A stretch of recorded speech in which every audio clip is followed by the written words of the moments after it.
I want to give you a fresh perspective on ideal clients today and give you a really tangible example and an exercise to complete. So one of the things that comes up in lots of my client sessions is I want to grow my audience. I want more people to know who I am, what I'm all about. I want to grow my numbers on social media. I want to grow my email subscribers. I want more profits in my business, more people to buy from me, more. And that is a great goal. Brilliant. Yes, let's widen up the net. So when you send that banging email with that great offer, you've got more people who are going to open and play with. And yes, lots of those things are a numbers game. So if you're only sending your email to 10 people and 2 of them are your mum and the dad, and the third is like that cat email address that you set up because you wanted to save pictures of her in your Google Drive, that's only 7 potential clients. Whereas if you've got an audience of say 100,000 and that email goes out, already you're increasing your possibility of sales. I absolutely get that. But the thing that sometimes people miss is they just focus on the numbers of like, let's just get as many bums on seats as possible. It doesn't matter who they are, let's just get them in our audience. What you don't want is just numbers. You want the right people.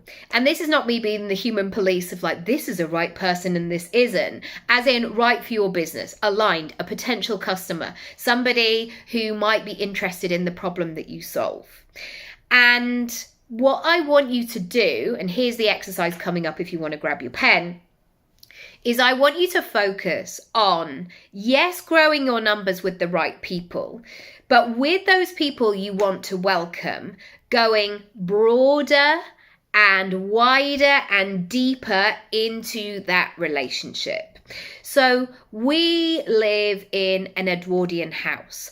And we live in a conservation area as well. And when we bought it, there was a lot of stuff in the deeds about the windows and the aesthetic of the house. All the houses look the same. And in terms of changing windows, we need to be mindful about all of those things. And I also have realised how much windows cost, which is quite a lot. But they do need doing and they will get done very shortly. But when we do our window search, we have to be mindful about the windows that we put in, because as I've explained, that we have those rules and regulations. So when I'm doing that window search, I am not just typing in who can do the cheapest windows. Can you come on Monday? My request is so much more specific than that. And so I want to explore window companies who are going to be local to my area, who have done something similar. So I'm looking for those pictures on their website and really recognizing the aesthetic of our house and making sure they're aligned in that way. And so the temptation for the window company, for example, and they do these sort of Edwardian sash windows, if they were going for the first option of like, let's just get more and more people on their website, those people don't want the new builds. They don't want the flats. They don't want the cute, ornate chocolate box cottages. They don't want that because the windows that they provide are not for those people. So instead, they want to be targeting somebody like me who's in the market for those specific kind of windows. And I want to see all their evidence. I want to see their pictures. I want to see their videos. I want to see the testimonials. I want to hear about the process. How long is it going to take? Do they come and measure up beforehand? Like, I've got so many questions that I need to ask. And they can answer those in terms of content. They can build that know, like, and trust relationship with me. And so when I'm ready to buy, I know who I'm going to go to. I think I know already. But anyway, that's another story for another time.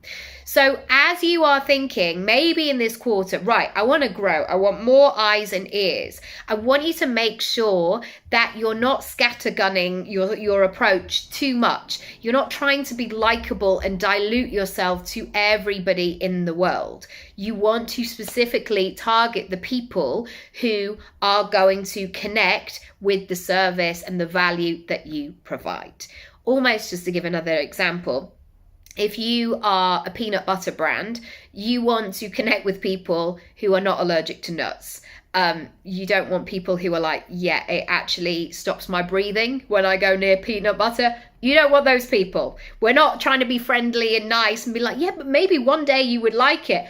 The people have said no. No. I know that my throat closes up with that peanut butter. Please don't sell it to me. Yeah, there's so much to think about. What comes up for you in terms of your business? If you want help with your positioning and your digital disco, your online content, your website, book one of my one-on-one sessions. It's in the navigation bar of my website, or you can come and do your digital disco. If you're not sure what you want, but you know you need something, again, send me a message, email me, or just send me a message via my website. Strictly confidential, only read by me, and we can have a chat and go from there. Lots of love. Bye.